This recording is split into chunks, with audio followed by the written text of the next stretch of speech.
नमस्कार बंधुरा आमी सुष्मिता रान्नाबान्नाय स्वागत जानाच्छि। आज के तोमादेर साथे एकटा निरामिष रेसिपि शेयर करते चलेछि। एटा भिडियोटा प्रथम थेके लास्ट पर्यन्त देखार अनुरोध रइलो। एखाने आमी ग्यासेते कड़ा बसिएछि, ताते तेल दिएछि। तेलटा भालो करे गरम हये गेले एते आमी फुलकपिगुलो दिए देबो। फुलकपिगुलो एई अल्प तेलेई सुंदर करे भेजे निते हबे। एते खूब बेशी तेल लागबे ना, अल्प तेले एकदम कम मशलाते किन्तु रान्नाटा हये जाबे।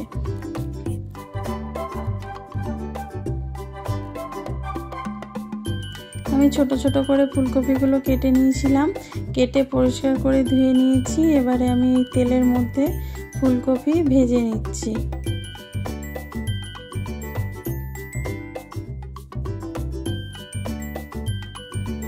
এখানে ফুলকপিটা হালকা ভাজা হয়ে গেছে দেখতেই পাচ্ছো। এবার এর মধ্যে কেটে রাখা সিম দিয়ে দিচ্ছি।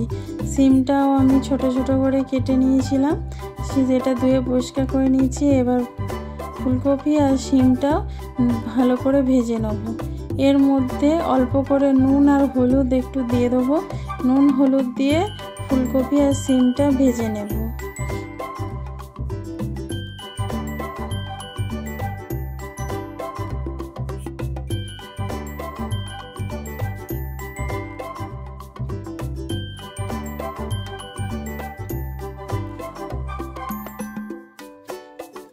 এখানে ফুলকপি আর সিমটা আমি চাপা দিয়ে একটু নাড়ছিলাম যাতে ভালো করে সেদ্ধ হয়ে যায়।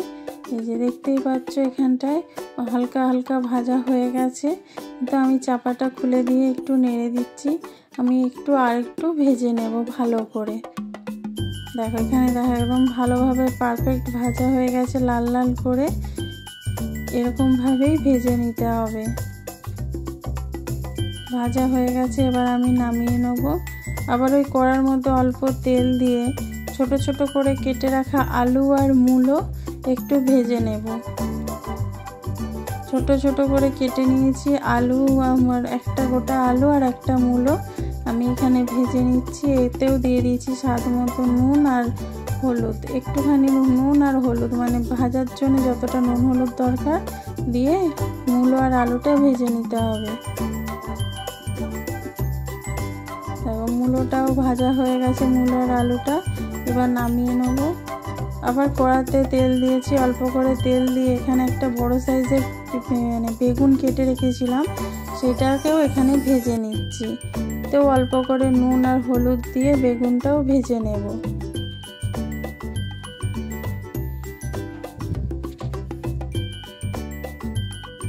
আমরা নানা রকম ভাবে সবজি খেয়ে থাকি। একবার আমি যেরকম করে বানাচ্ছি এইরকম ভাবে নিরামিষ দিনে বানিয়ে দেখো, সবার খুব প্রশংসা হবে, খুব ভালো লাগবে। বেগুনটা আমার খুব সুন্দরভাবে ভাজা হয়ে গেছে দেখতেই পাচ্ছ। নামিয়ে নেব। এবার কড়ার মধ্যে আরেকটু তেল দিয়ে কালো জিরে ফোড়ন দিয়ে দেবো। কালো জিরেটা ভালো করে ভাজা হয়ে গেলে এক মুঠো কড়াইশুঁটি এর মধ্যে দিয়ে দেবো। কড়াইশুঁটিটা একটু ভাজা হয়ে গেলে যে ফাটছে, তাড়াতাড়ি করে এর মধ্যে আমি পালং শাক দিয়ে দেবো।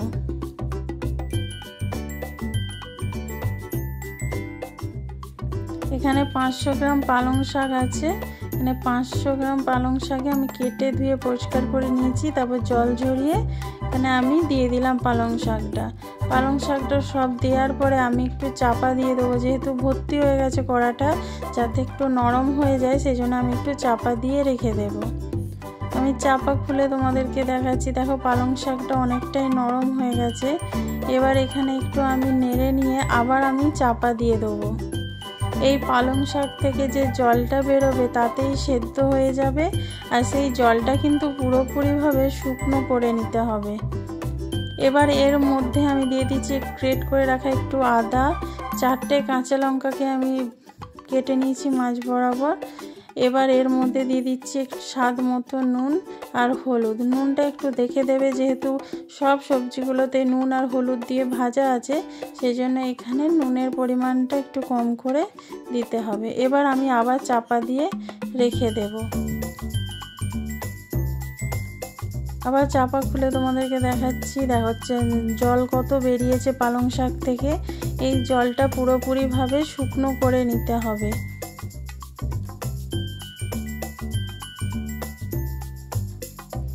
তোমাদেরকে আমি পুরোটাই দেখাচ্ছি, ভিডিওটা স্কিপ করছি না। দেখো পালং শাকটা একদম নরম হয়ে অল্প হয়ে গেছে। আর এই জলটা যে পুরো শুকনো করে নিতে হবে, পালং শাকের যে জলটা বেরিয়েছে এই জলেতেই পালং শাকটা পুরো সিদ্ধ হয়ে গেছে, এমনকি জলটা পুরো শুকনো করে নিতে হবে। আমি পালং শাকের তরকারি করছি, কিন্তু যেরকম মানে সব সবজি দিয়ে ঘন্ট করা হয় কেটে যায়, ঠিক সেরকম আমি করব না। এটা একটু অন্যরকমভাবে একটু ভাজা ভাজা টাইপের আমি কিন্তু তরকারিটা করব। এবার জলটা সব শুকিয়ে গেছে, এর মধ্যে দিয়ে দিচ্ছি ভেজে রাখা সব সবজিগুলো, বেগুন ছাড়া সব সবজি আমি এখন এখানে দিয়ে দিলাম। দিয়ে ভালো করে এবার মিশিয়ে নেব, মিডিয়াম আঁচে রান্নাটা করে নেব। এতে কোনো জল ব্যবহার করব না। এইটাও কিন্তু সব সবজিগুলো এরকম গোটা গোটা থাকবে, যেরকম সে ভাজা ভাজা আর কি হয় ঠিক সেরকম হবে। সবজির যে একদম ঘন্ট যে হয়, পালং শাকের ঘন্ট, আমি ঠিক সেরকম করব না। এটা ভালো করে মিশিয়ে নিচ্ছি, মিশিয়ে একটু চাপা দিয়ে দেবো 2 মিনিটের মতন, যাতে সবজিগুলো একটু সেদ্ধ হয়ে যায়। ভাজার সময় তো সেদ্ধ হয়ে গেছে, এই সময় জাস্ট একটু সেদ্ধ যাতে হয়ে যায় 2 মিনিটের মতন আমি একটু চাপা দিয়ে দেবো। 2 মিনিট পর তোমাদের খুলে দেখাচ্ছি। দেখো সবজিটা কত সুন্দর ভালোভাবে সেদ্ধ হয়ে গেছে, জলটা তো একদম শুকনো হয়ে গেছে। এবার ভালো করে নেড়ে নিচ্ছি। এবার এর মধ্যে দিয়ে দেবো ভেজে রাখা বেগুন। আমি আগে বেগুনটা দিলাম না, কারণ বেগুন তো নরম হয়ে যায়, পুরো সেই ঘেঁটে যেত, সেই ভালো লাগতো না। একবার এরকমভাবে বানিয়ে দেখবে, এই যে সব রকম সবজি দিয়ে এই যে পালং শাকের ভাজা ভাজা, এটা খেতে খুব সুন্দর লাগে, গরম ভাতের সাথে রুটির সাথে অসাধারণ লাগে। এবার একটু দিয়ে দিলাম স্বাদ মতো চিনি, যেহেতু নিরামিষ তরকারি পালং শাকের, সেই জন্য একটু চিনি দিলে তবেই খেতে ভালো লাগবে, এই জন্য আমি অল্প করে একটু চিনি দিয়ে দিলাম। দিয়ে ভালো করে মিশিয়ে নিচ্ছি। দেখো আমাদের তরকারিটা একদম পারফেক্ট হয়ে গেছে, দেখতেই পাচ্ছ একদম একটাও কিন্তু সবজি ঘেঁটে যায়নি, একদম গোটা গোটা সব রয়েছে, যেরকম আমরা ভাজা করি ঠিক সেরকম আছে।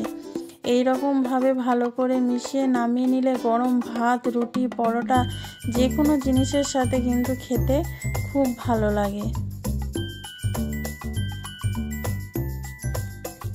এরকমভাবে একবার পালং শাকের তরকারি বানিয়ে দেখবে, যারা পালং শাক পছন্দ করে না তারাও কিন্তু চেটে পুটে খাবে, এতটাই টেস্টি হয়। আর খুব কম তেল মশলাতে কিন্তু রান্নাটা একদম কমপ্লিট হয়ে যাবে। এই ভিডিওটা যদি ভালো লেগে থাকে লাইক কমেন্ট শেয়ার করো। নতুন বন্ধু যারা দেখছো তারা চ্যানেলটা সাবস্ক্রাইব করে বেল আইকনটা ক্লিক করে দিও। যারা ফেসবুক থেকে দেখছো পেজটা ফলো করে দিও। ভালো থেকো, সুস্থ থেকো। তোমাদের সাথে আবার দেখা হবে নতুন কোনো ভিডিওতে।